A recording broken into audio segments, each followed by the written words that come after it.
Oh, well, hello there. How y'all doing? What's up, everybody? You tuned into another episode of Intelligent Ignorance. Tap it in TV.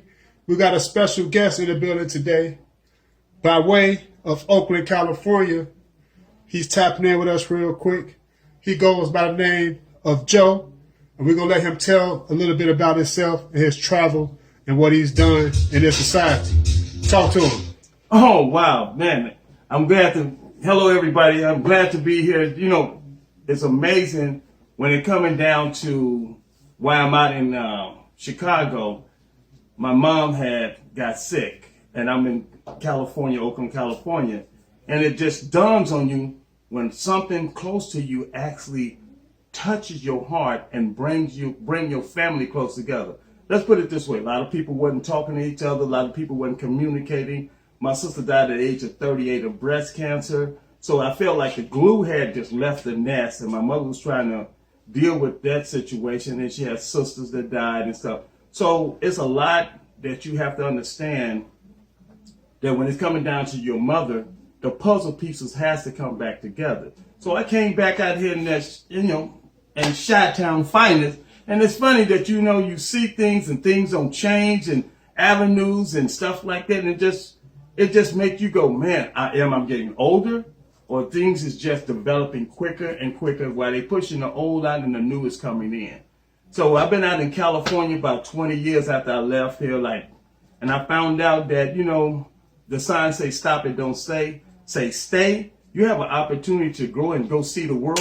Sometimes you don't have to join the Navy, the Army, and the different things, but sometimes you have to ask yourself, how valuable are you? What can you give back to society? I'm not talking about having kids and getting married, but talk about giving an opportunity to grow.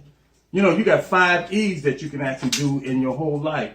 Educate yourself, empower yourself, encourage yourself, and explore. And the other one, you could I have to understand, it's a lot to deal with how to minister yourself or push yourself past the boundary, because the signs say stop, but it don't say stay. So that means I'm trying to tell you, don't worry about your past. Work on your future. You can't fix some things in the past, but you can certainly work on your future and have that. I've been working on a song that I was messing around with my nieces and nephews. They came out here to see mom and everything. And I'm just throw it at you in your face and say, you tell me what you think about it.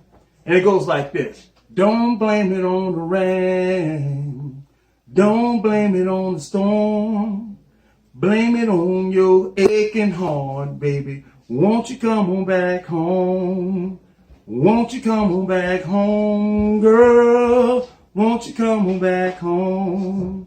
I know I did you wrong. Hanging out all night long. Hanging out with the fellas up to about 4 in the morning. Here we go. Coming home with a smell you don't like. Only leads to fussing and fight. And half the time, I ain't right. But don't blame it on the rain. Don't blame it on the storm. Blame it on your aching heart, baby. Won't you come on back home? That's just a little thing like that. But I found out to be successful is never say no to yourself. Never give up. Never quit on yourself. Even though you're going through something, faith, hope, and belief. God can move mountains. I have been through it. I've been through the storm. I never forget when I left Chicago with $20 and a piano and some clothes. And I had to go to Burger King and get 3 Whoppers and cut them up and run the tub full of water. And actually, the funny thing was, put them in bags, and I had to slowly go, okay, this is my food for Monday. I can't eat the whole sandwich, half a sandwich, because I knew I only had $20. So once I did that, I knew I had to get a job quick. So once I got to California, I worked at Target for 1 week, got paid. I had to pay the dude $80 because I told him, hey, I get paid next week. Then after that, I ended up working at Nordstrom, and after I worked at Nordstrom, my life took off. So I have to go by what Jesus and what my mother taught me. Whatever you learn in your backyard, you have to apply yourself. Never, ever give up. Always believe in yourself. Say that again. Never, ever give up, and always believe yourself. And that's what I learned. And I just want to segue into this before we close this segment off. Just give the people a little bit more background on what it is you do with the youth in the city of Oakland. Well, I work with the city. I teach architect, engineering, electronics to kids. And what I do is, because I know the parents can't afford some of the material, so I use cardboard and I use whatever material we can find. The idea was to give some kids that they don't have the father, the mother, the uncles, brothers that they used to believe in, because they mostly take into society, want to be a rapper or want to do that. But stop chasing the money. So I'm starting teaching this youth. You have an opportunity to learn how valuable you are and open doors for yourself to help other people.